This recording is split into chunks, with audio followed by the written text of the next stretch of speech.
Shalom from Jerusalem. I am the producer of Israel Now News, Moshe Bar Tzvi. We at Israel Now News are dedicated to bringing you, the viewers of Daystar, the truth about Israel from Israel. The Lord says on Psalms 85, "Mercy and truth are met together. Righteousness and peace have kissed each other. Truth shall spring out of the earth, and righteousness shall look down from the heaven." May today's program be a blessing upon each and every one of you. God bless you from Jerusalem. Shalom, shalom, and enjoy the program.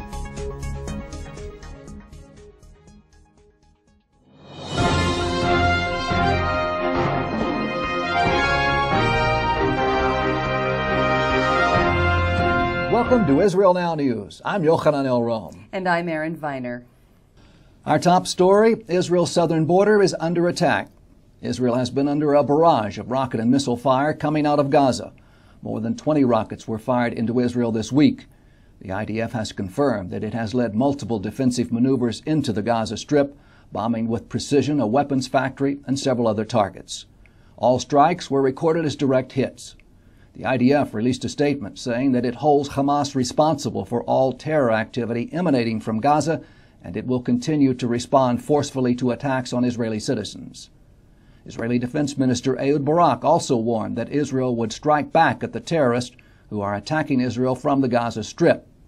While addressing the World Policy Conference in Vienna, Barak said Israel knows how to defend itself and will not let this situation continue.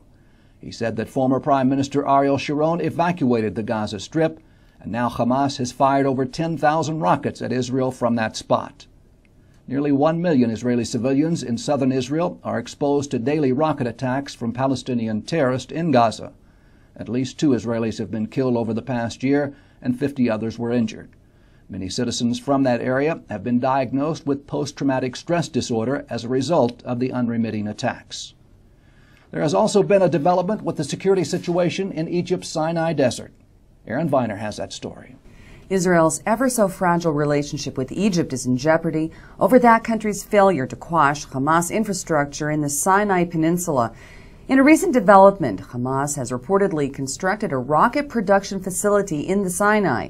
Israel has called on Egypt to restore order in the area, but the Egyptian military has refrained from dismantling the rocket factory.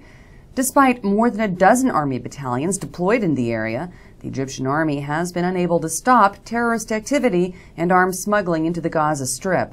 Advanced weapons, namely shoulder-fired ground-to-air missiles, are now being transferred across the Egyptian border into Gaza. It appears that Hamas is using Egypt as a shield, believing that Israel will not strike targets inside the country due to the effect that it would have on Israel's delicate relationship with its neighbor. Israel is also greatly concerned that the Palestinians are using the Sinai to launch attacks into Israel. In light of the increasing threats, the IDF has established a new regional brigade responsible for defending Eilat and is in the preliminary stages of constructing a security fence to protect Israel's southern border. France is blaming Syria for an attack on French UNIFIL troops in Lebanon last week. 5 French UNIFIL soldiers were injured when a roadside bomb exploded in southern Lebanon near the port city of Tyre. France's Foreign Minister Alain Juppé said that we have strong reason to believe that these attacks came from Syria, and he said that he absolutely believed that Hezbollah had carried out the attacks on behalf of Syria. Hezbollah's Lebanese branch has denied any involvement in the bombing, and in a statement, Hezbollah urged Juppé to correct his position and pay heed to the seriousness of such accusations. Iranian television has aired video footage of the downed U.S. stealth drone it recovered on December 4th. The $6 million spy plane was exhibited on a platform dressed in a desecrated American flag. Iran claims to have shot down the drone as it invaded Iranian airspace. U.S. officials deny the claim and say that it's more likely that the drone landed on its own with minimal damage. Either way, the U.S. now has confirmation that the drone has in fact been recovered by the Iranians, which is a huge loss to U.S. covert intelligence. In a press release this week, an Iranian official said that Tehran is planning to reverse engineer the drone, upgrade and mass produce it. The Iranians claim that they are in the final stages of decrypting the unmanned aircraft and that soon Iran will be in control of confidential U.S. intelligence information. U.S. President Barack Obama said in a press conference this week that he has asked Iran to return the drone. Tehran quickly rejected that request, demanded an apology, and said that America must know that the violation of Iran's airspace can endanger world peace and security. There was yet another unexplained explosion in Iran this week, which claimed the lives of 7 people and wounded 16. The explosion took place in what the Iranians are calling a steel factory in the city of Yazd. Intelligence officials have long suspected that Yazd is the site of a covert nuclear facility. The city is very close to a uranium mine, and several reports have mentioned a facility in Yazd where raw uranium is manufactured into a key component used in the nuclear fuel cycle. This is the latest in a series of blasts at locations within Iran which have proven to have strong connections to Iran's nuclear program. The string of explosions have damaged Iran's nuclear capability and have significantly delayed the country from achieving its goal of obtaining nuclear weapons. Newt Gingrich has declared that the Palestinians are an invented people. In an interview given to the Jewish Channel, the former Speaker of the House said, "Remember, there was no state called Palestine. It was part of the Ottoman Empire. Palestinians are an invented people who are in fact Arabs and were historically part of the Arab community. They had a chance to go many places, and for a variety of political reasons, they have sustained this war against Israel since the 1940s. Palestinian Prime Minister Salam Fayyad demanded that Gingrich review history, and Palestinian lawmaker Hanan Ashrawi said that Gingrich has lost touch with reality. At a debate of the Republican candidates, Gingrich defended his statement, saying that it was factually true and that somebody ought to have the courage to tell the truth. He said, "These people are terrorists. It's fundamentally time for somebody to have the guts to stand up and say enough lying about the Middle East." Governor Mitt Romney accused Gingrich of making the Middle East peace process more difficult. Gingrich has said that it is delusional to call it a peace process, and that Fatah and Hamas represent an enormous desire to destroy Israel. Just 1 week ago, Gingrich announced that if elected president, he would name John Bolton, former U.S. ambassador to the UN, as his Secretary of State. Bolton is known for being staunchly pro-Israel. The city of Jerusalem has officially closed the Mughrabi Bridge in the Old City. Chief architect of Jerusalem, Shlomo Eshkol, has been working tirelessly to have the bridge condemned and entirely dismantled due to the hazard that it poses to the public. The walkway, which connects the Western Wall Plaza to the Temple Mount, is a temporary structure that has been allowed to remain intact due to the sensitivities between Israel and the Palestinians. It is the only entrance to the Dome of the Rock for non-Muslims, and many Jews and Christians are upset that their only access to the Temple Mount has been closed. Demanding that the Prime Minister immediately designate an alternative entrance, member of Knesset Uri Ariel has called for an urgent hearing of the Knesset. He said the bridge is dangerous and needs to be torn down immediately and replaced by a safe walkway, but it is unthinkable that during the construction, Jews will be delayed from ascending to the Mount for even a minute. Non-Muslims are allowed access to the Temple Mount, but are forbidden from praying there. Arab leaders have accused Israel of fabricating problems with the bridge in order to begin construction near the Temple Mount and ultimately destroy the Al-Aqsa Mosque to build the third Jewish temple. Saying that the demolition of the bridge is an excuse to Judaize the city of Jerusalem, Palestinian chief negotiator Saeb Erekat accused Israel of trying to take over Muslim holy places. Fazi Barhum, spokesman for Hamas, said that the closure is a violent act that amounts to a declaration of religious war. The Muslim Waqf, which controls the Temple Mount, has repeatedly threatened to incite riots if Israel demolishes the bridge, and Jordanian officials have also warned Israel not to touch the hazardous structure. The bridge was constructed in 2004 to provide access to the Temple Mount for only a few months until a permanent walkway was built. When Israel began to repair the unstable structure in 2007, Arabs in Jordan and Jerusalem began widespread riots, calling for a third intifada. The Jerusalem municipality has planned to build a permanent structure as soon as the hazardous Mughrabi Bridge is demolished. The Israeli High Court of Justice is set to hear the issue of replacing the bridge and its coordination with Muslim authorities on December 28th. Israeli Prime Minister Benjamin Netanyahu has announced that he will begin holding a weekly Bible study in his official residence. Named after his late father-in-law, the Shmuel Ben Artzi Bible study will be open to researchers, public officials, and invited guests. A biblical scholar and noted poet in Israel, Ben Artzi attended the Bible studies hosted by Israel's first Prime Minister, David Ben-Gurion. Netanyahu said that he is establishing the class to perpetuate love of the Bible. He said Ben-Gurion understood that the Book of Books is our mandate for our country. He viewed the Bible as the wondrous story of the Jewish people, the unique spiritual and historic heritage of our people, and also as one of the cornerstones of all human culture. That concludes the news portion of our show. Stay tuned for Ask the Source with Josh Reinstein.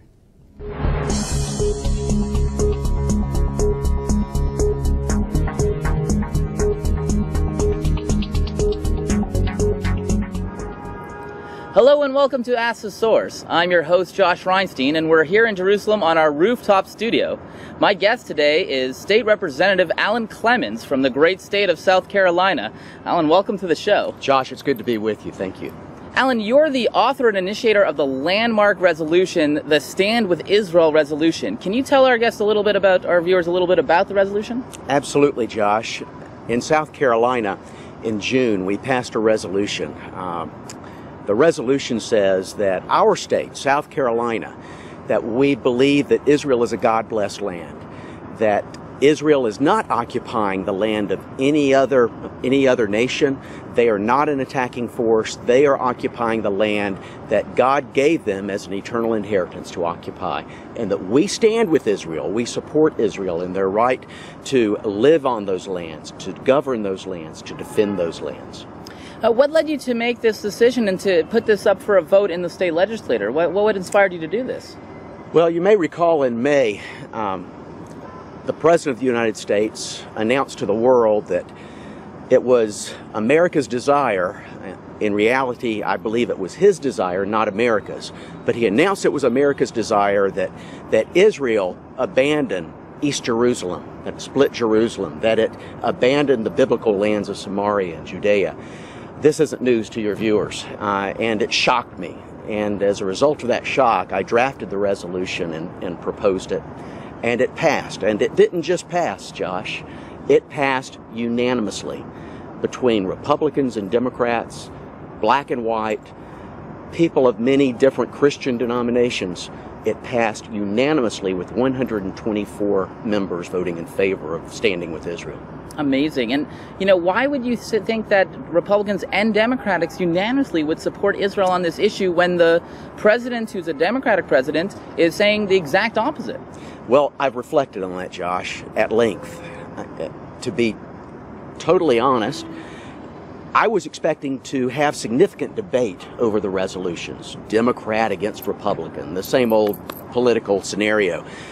But when it passed unanimously, I realized that the hearts of Americans, because South Carolina is called the buckle of the Bible Belt, we are representative, I believe, of God-fearing peoples, God-fearing states throughout the nation.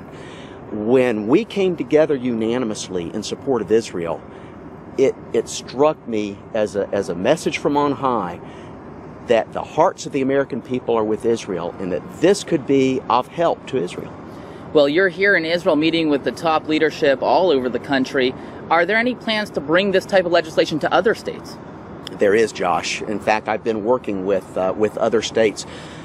I personally postage on and addressed a copy of the resolution to every Speaker of the House in all the other 49 states of the Union, requesting that they pass similar legislation. I've gotten responses from many legislatures. I've been in contact with a number of legislators throughout the country, but every state hasn't responded, Josh. And I'm hopeful that your viewers will reach out and touch their state representative or their state senator and help us move this message forward. With 7,000 state legislators across the country lifting Israel up and saying, we the people stand with Israel, that message will move politicians on high. Well, I think that's a great message, and I think that our viewers can do a lot to reach out to their state senators in America. Of course, we have an international viewership, people from all over the world, over 180 countries. What message can you take to other nations outside of America and how they can stand with Israel politically? Well, likewise, in the various governments of the world, there are caucuses that you are very familiar with of Christians standing for Israel across this globe. Reach out and touch your legislator, your member of parliament. Let them know that you stand with Israel, and start the debate. Get the facts on the table. Give your politicians the right to stand in front of their legislative bodies and proclaim that Israel is the land of God. Well, there are literally millions of Christians watching this show here today. What message do you have for our audience? Josh, my message to your audience is that Israel is a blessed nation, and God will bless those that bless the nation of Israel. I believe that to be literal. And I think as we raise our voices, cease being silent, and help Israel, Israel will be blessed, and the nations of the world will be blessed. Thank you so much for joining us on the show. Thank you, Josh. And thank you for tuning in to Ask the Source. I'm your host, Josh Reinstein. Now back to the studio.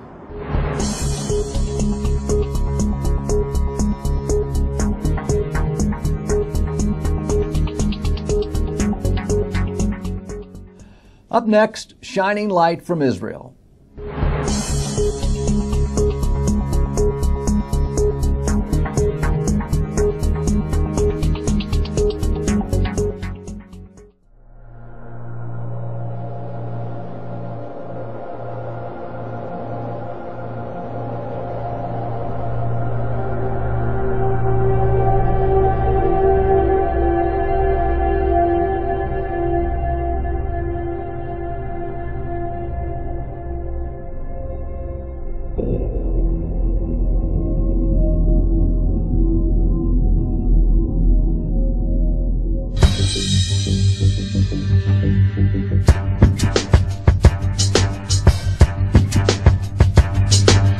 Radical Islam is at war now with the West.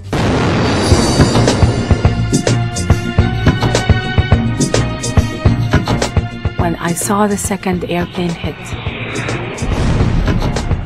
I knew jihad has come to America.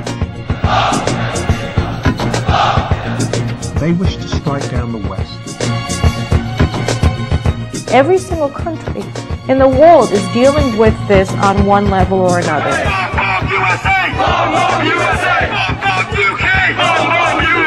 You see that the Thais are dealing with it, the Europeans are dealing with it in Madrid, the Russians are dealing with it in Chechnya, the British are dealing with it in London and in Manchester. What makes Allah happy? Allah is happy when a Catholic gets killed. They see all of these not as specific wars, but as fronts in a global jihad. فلا سبيل إلى العزة إلا بالجهاد. الجهاد في سبيل الله. الجهاد في سبيل الله.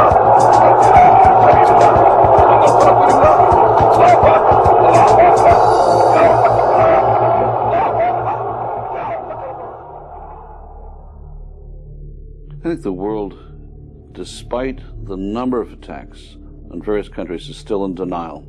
They don't want to believe that someone has declared war on them.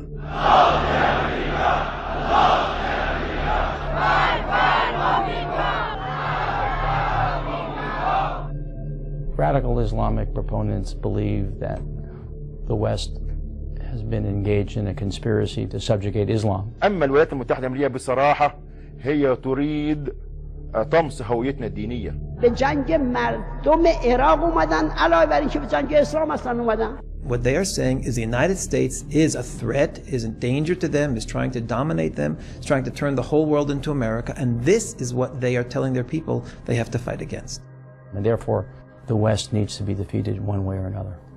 من يملك أن يقول كلمة في الجهاد الحق هذا ضد المحتل ويقدم بيوت ويقدم شباب وتضرب رقاب وتنسف جماجم.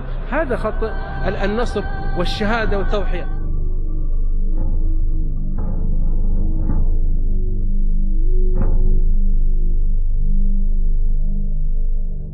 As a child, I attended Gaza elementary schools.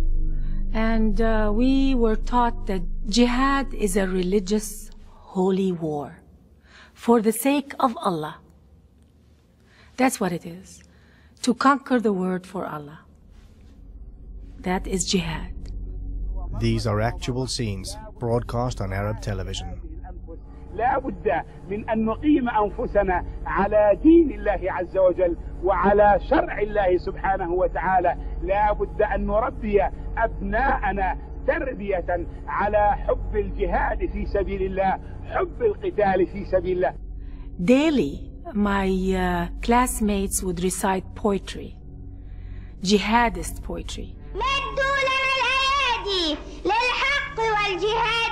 And when they recited it, they were crying. They were wishing shahada, to be shaheed, to die as a martyr, to die in jihad.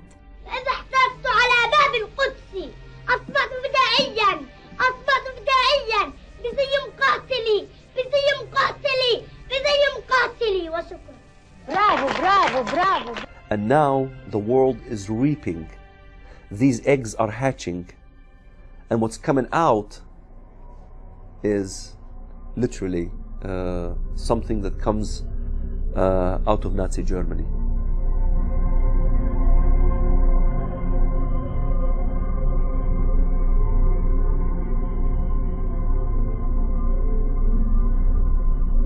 The same as in Nazi Germany, the Boy Scouts in Nazi Germany, we had the youth. The youth was being robbed from being youth.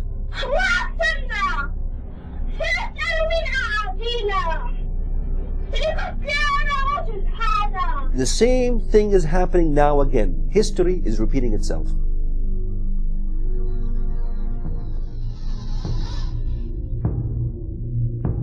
They've been very clear about it. They're the same as Hitler's goals, kill all the Jews, crush the democracies, destroy Western civilization. They want to defeat the West. They want to defeat Christianity. They want to defeat Judaism.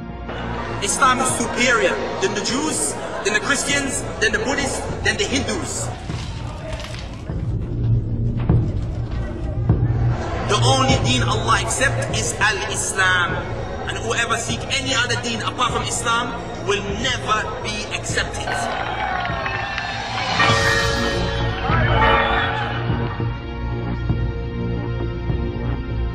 And the Christians are kafirs. And you may say to yourself, no, they're innocent. No kafir is innocent. Two blasts just minutes apart, outside two churches in Baghdad, as those inside worshipped. And you too will meet your destruction, because Allah's religion will prevail on this earth.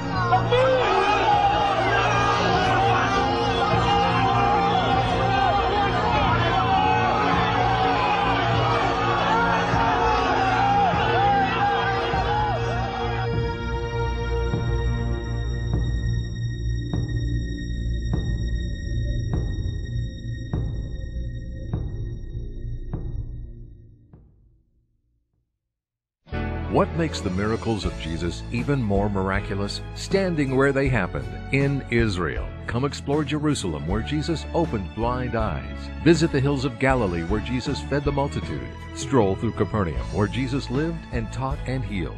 To learn more about standing where it all happened in Israel, visit www.goisrael.com. Come visit Israel.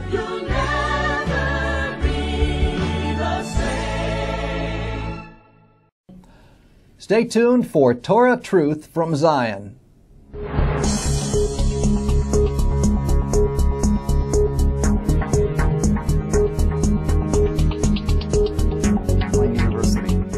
This week's Torah portion is called Vayeshev. It's the story of Jacob, Joseph, the brothers having the rivalry with Joseph. And in general, Judaism's approach to Torah is that it's referred to as Torat Chaim. Torat Chaim we would translate into English as instructions for living. The Torah is a set of instructions on how to really understand and enjoy life. Guidelines on how to get the most out of life. So we really look at every element of what's going on in the portion. This is God giving us instructions. Every word has significance. So I want to focus for today's portion on the very first word. Vayeshev Yaakov. Jacob settled. in the land of his fathers. And the rabbis asked the question, why does it say Jacob settled? Jacob lived in the land of his fathers. Jacob dwelled in the land of his fathers. Jacob settled? So the rabbis point out that there's an oral tradition that when it says that Jacob settled, what it really means is that Jacob at this point was already an older man. He had raised all of his children. He had gone through all the confrontations, all the trials and tribulations of life. He passed them successfully. So he was at a point in his life where he wanted to settle. It's over. Let me just enjoy my last few years in peace. The oral tradition says that when God sees Jacob wanting to settle for a life of comfort and to take it easy, that's exactly the point where God says, now you're really going to have trouble. Your son's going to be sold into slavery because the brothers are going to be jealous of him. You're not going to see him for many years. You're going to think that he's dead. There's going to be a famine in the land, and your sons are going to be forced to go down and to get food. You're going to run out of the food. They're going to be accused of being spies. A whole new episode of Jacob's life right at the point where he wants to settle down and take it easy. So what the rabbis are pointing out is that if we look at Jacob as our forefather, he's a model for how we're supposed to view life ourselves. Life is not about comfort. Life is about growth. Life is about deep fulfillment. Life is about change, achievement, accomplishment, deep sense of pleasure. But all of those things that we really relish in life, that deep sense of accomplishment, fulfillment, great relationships, doing great things in the world, all of those things always take effort. And we have to make a decision in life. Am I living for a life of comfort, or am I living for a life of real pleasure? Real pleasure takes effort. We often ask the question, what's the opposite of pleasure? People say, pain. But the reality is that pain and pleasure are not opposites. Very often, to get real pleasure in life, you have to be willing to put up with a little bit of pain. The opposite of pleasure is no pleasure. The opposite of pain is no pain. Living a life of no pain, living a life where everything is easy and comfortable and I have nothing to confront, I have nothing to change, I have nothing to deal with, is very comfortable, but I'll never really reach my potential and grow into the person that I can grow into.